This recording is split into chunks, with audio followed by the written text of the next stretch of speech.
In the traditional sense of the augmented sixth chord, there are 3, but kind of 4. Okay, we're going to talk about the kind of 4th one today.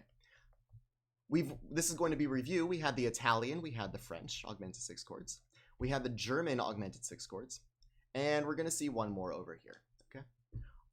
For the Italian, just for a review, we had flat 6. I'll even keep my colors the same. We had flat 6 for all of them, and we're still going to have flat 6 over here. Don't worry. That's not changing. We had sharp 4 on the top, which gave us the augmented 6th off the bottom note, which is going to be consistent all the way through, sharp 4.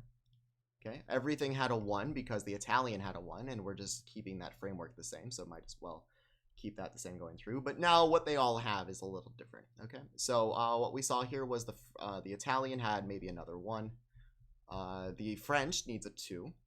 The German needs a flat 3, or a flattened third. And then this one we will see in a second. Okay, so if you remember where these resolved to, this one could either go to a 5 chord or a 1-6-4 chord.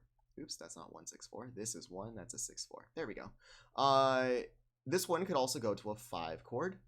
This could also go to a 5 chord, or it could go to a 1-6-4 chord. But this one, the German, only could go one way, and that's because this one needs to go down to 2. Everything else, this could go up to 3, or it could go down, or stay on 2, maybe do this in a second way.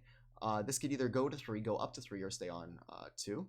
This one could go up to 3, and one could stay on, or down to 7 and 2. Like, that had a lot of different options, right? So you could get both of these chords out of here. But to make a 1-6-4 chord, you need this to go up to 3. But, as we said, flats can't go up. Okay, so flats usually want to go down.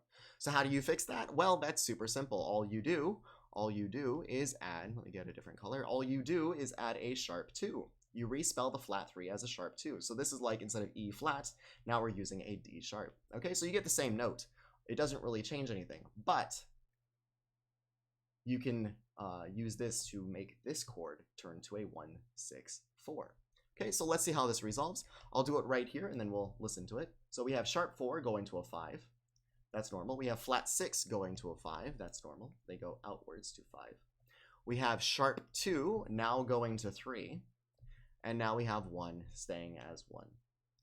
Okay, so if you use this, this is a new chord, and this one is called the Swiss augmented 6, or you can just call it SW plus 6. Okay, both of these are okay. I like the shorthand, especially after you do this, but I have to write it out because otherwise we don't know what it is. Okay, so again, just to illustrate one more time, let's go ahead and write it out here, and we'll do the, oops, that looks gross. Okay, there we go. Let's go ahead and write it out here. We have the sharp 2, which is going to be our D sharp. We have our sharp 4, which is going to be our F sharp. We have our 1, which is going to be C, and we have our flat 6, which is A flat. And again, remember, to make an augmented 6 chord, the sharp 4 has to be on top, the flat 6 has to be on the bottom. You need the outward movement of these going to the 5th. Okay, so the 5th and the 5th. The 1 is going to stay 1, and the sharp 2 is going to go up to 3. Okay, and there we have our 1-6-4 chord. We have our Swiss going to a 1-6-4. Okay, so remember that 1-6-4 chords aren't the strongest dominant function sounding things, but they sound more dominant than a 1 root position, right? 1-5-3 maybe. So the Swiss is kind of it's kind of a subdominant and go into a kind of dominant.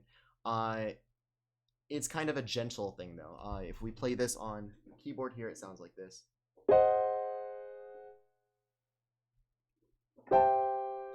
Okay, one more time.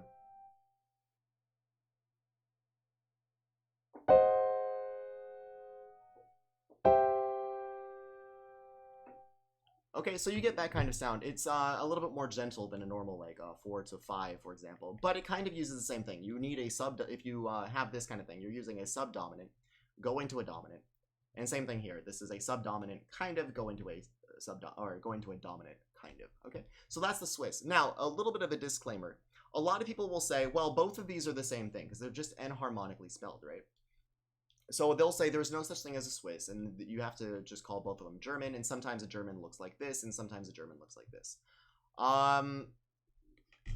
In my defense, and in the defense of the Swiss augmented 6 chord, they're spelled differently and they function differently. If you wanted a German, it would have to be this. If you wanted to use this, you would have to call it something else. This is very similar to how we had the dominant seventh chord, resolving one way, and the German augmented sixth chord resolving a different way. Okay, so if someone says, "Hey, there's no such thing as a Swiss," just say, "Yeah, there kind of is," and leave it at that. A lot of people get into arguments over it. Don't worry about it too much. If you want to ignore the Swiss, maybe you can if you want, but I like to pretend, or I like to believe anyway, that there's 4 augmented sixth chords. Okay, so that's the end of the sixth chords. I hope you enjoyed, and try making these in many different keys, use different scales, and put these into your music to make it a little bit more flavor in your music.